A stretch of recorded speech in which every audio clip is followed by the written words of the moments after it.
Our research title is Multi-Channel Service Recovery, Opportunities and Challenges.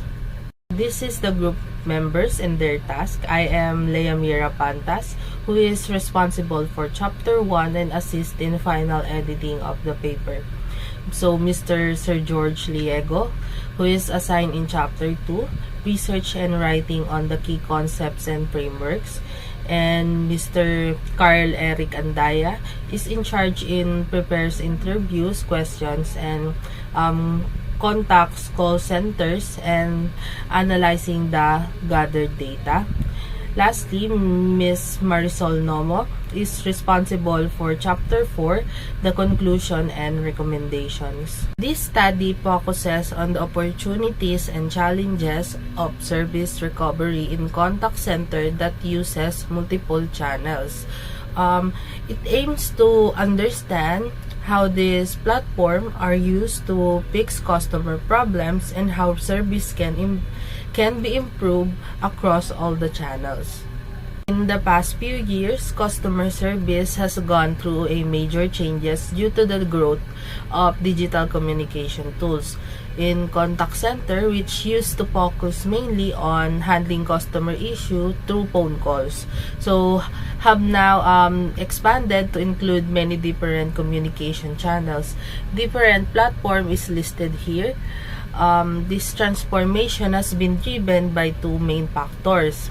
Number one is advancement in technology, and the other one is the growing expectations of customer. So today's customers want service that is not only fast and convenient, but also tailored to their individual needs. As a result, contact centers have had to adapt and become more flexible in how they interact with customers. So, according to Props editorial team, customer service has changed a lot because of a new technology. So, now, multi-channel service is the new normal. This means customer can use more than one way, like phone, email, chat, or social media to contact a business. So this changes has many benefits and give customer more option to get help. The purpose of this study is to explore opportunities and challenges in multi-channel service recovery. The opportunity and challenges of handling customer problem through different channels. It is also aimed to understand how these efforts affect customer satisfaction, loyalty, and the overall quality of the service. This study aims to understand the opportunities and the challenges of helping customer across different channels, and also learn what customers expect and suggest ways to improve service recovery in contact centers. Our objectives is to address the opportunity and challenges in multi-channel service recovery. So this study explore innovative strategies and system that can help contact centers manage customer interaction more effectively. This research project is divided into 4 major chapters. In Chapter 1, it explains what is the study is about, why is it important, and how the research is organized. In Chapter 2, it analyzes the previous studies and theoretical frameworks related to multi-channel service recovery. And in Chapter 4, it describes how the research was done, including how data was collected and who was involved. And lastly, in Chapter 4, it shows the overall conclusion based on the data gathered and also recommendations. Today, I'll be presenting a Chapter 2 of Multi-Channel Service Recovery, or MCSR, which provides an in-depth examination of the key concept, theoretical foundation, and frameworks. Associated with MCSR, the content is systematically organized into clear sections to ensure clarify and logical flow. It includes precise definition of important terms, detailed explanation of process and models, through overview of both current challenges and the emerging trends in the field.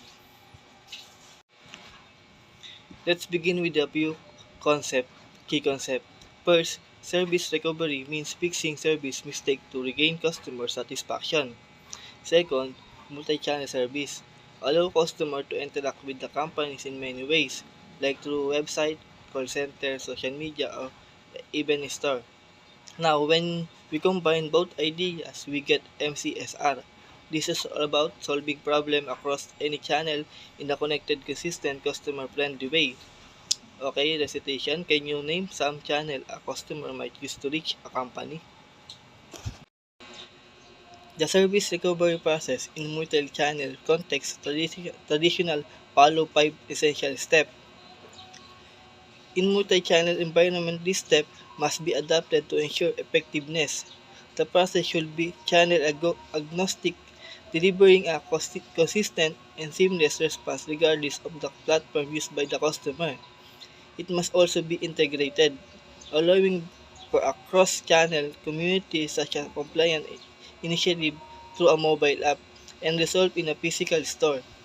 Additionally, it should be data-driven, utilizing real-time customer insight to enable more personal and efficient recovery effects. Next, let's talk about the extended gap model of MCSR. This model identifies the most common breakdown in service across channel. These are four main gaps. Gap 1 is when customer expectations are higher than what the channel can actually do. Gap 2 happen when service design and delivery are consistent across platform. Gap 3 is caused by poor communication between the teams managing different channels. And Gap 4 occur when there are delays or mistakes in the solving problem, usually because systems aren't integrated. Overall, this model shows how misalignment between the customer channel and the company can damage the service experience. It helpful framework for the improve service recovery across platform and build a well-known serve model.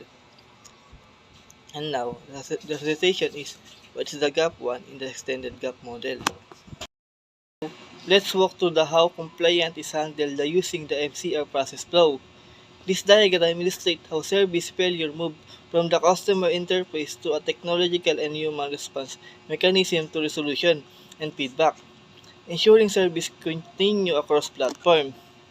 It all starts at the customer interface.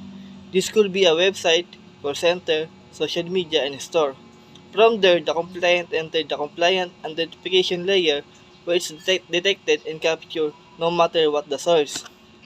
Next, it moved the integrated interaction management system. This system collects all compliant in one place so that none are missed or duplicate. After that, the routing and classification engine analyze the compliant and decide what type of issue and where it should go. At this point, the compliant is handled by either AI assistant or human agent. The AI handles simple and routing problem, while more complex issues are directed to human staff. Once the issue is resolved, the process includes a follow-ups to make sure the customer is satisfied. Finally, we have the customer feedback loop, which collects feedback and help the company improve future service. Now the citation is, how does AI help with the service recovery process?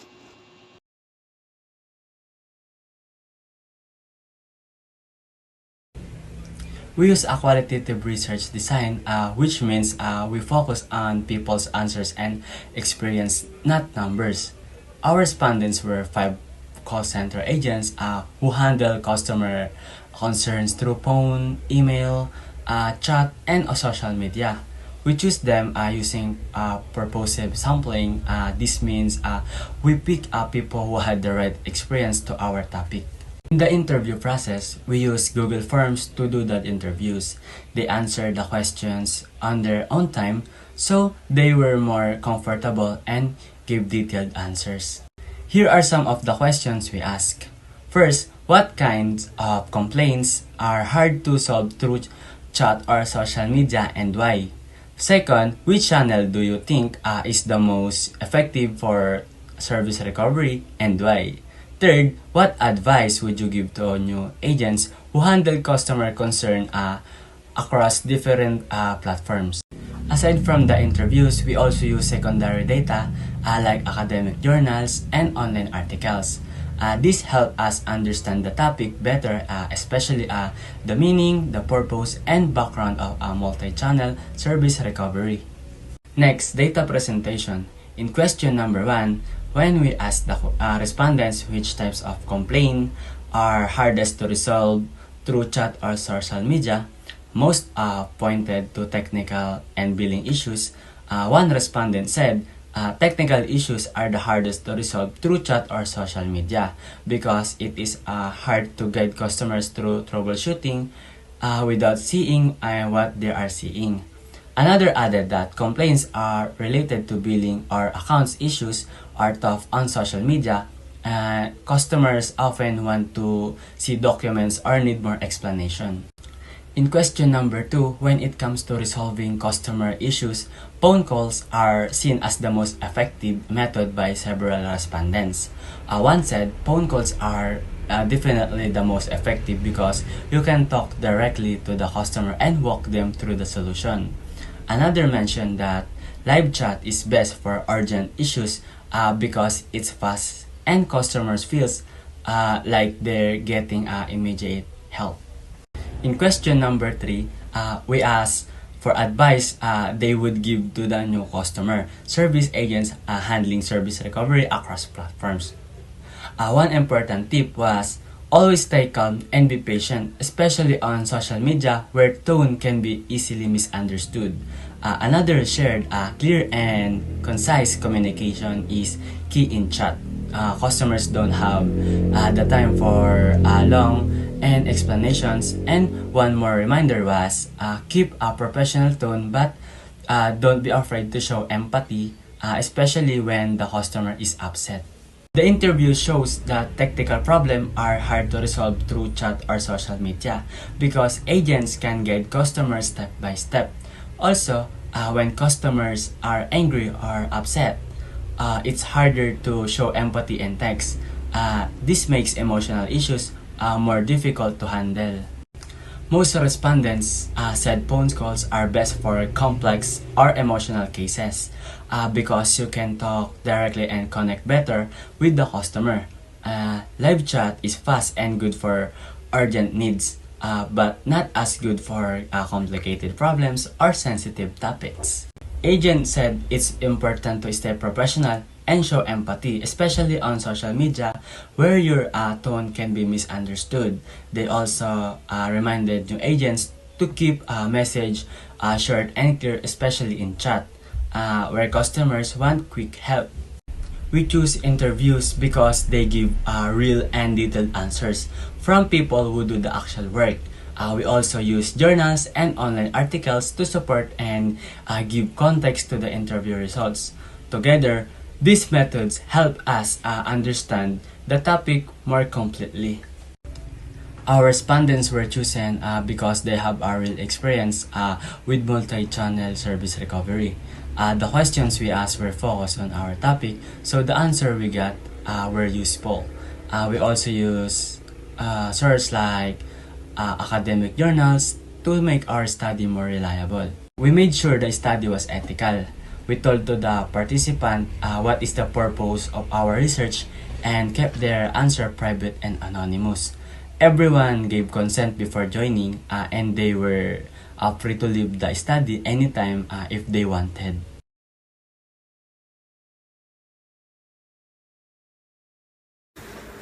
Technical and emotional issues are harder to resolve through chat or social media since they limit guidance and empathy. Phone calls are the most effective for explaining complex issues and showing understanding. Live chat is best for simple or urgent inquiries, offering quick responses. Regardless of the platform, agents should remain calm, clear, professional, and empathetic, especially in written communication. The study successfully reached its goals in 3 key ways. First is it identified the main challenges faced in customer support interactions. The second is it provided insight into how agents manage and respond across different platforms. And finally, the third is it offered practical ideas to improve service recovery and enhance the overall customer experience. So first, implement channel-specific agent training. Agents should be trained based on the platform they used, whether it's phone chat, or email, so they can adjust their tone and pace and also communication style accordingly to. So second is strengthens or CRM and integration tools. A well-integrated CRM help agents view the full customer interaction history, and also the making support more seamless and efficient. And lastly is prioritize phone support for complex cases. Voice calls are ideal for handling emotional or technical issue, offering a personal and timely response that boosts customer satisfaction. So next is adapt real-time support. Features like screen sharing, co-browsing, or video calls. These tools are especially helpful when text alone isn't enough to resolve an issue. Then maintain consistent messaging across all channels using templates and communication guidelines. Ensures responses remain clear, professional, and empathetic. No matter the platform, finally, and collect feedback regularly. Gathering input from customer on each platform helps identify areas for improvement and enhances both service quality and agent training.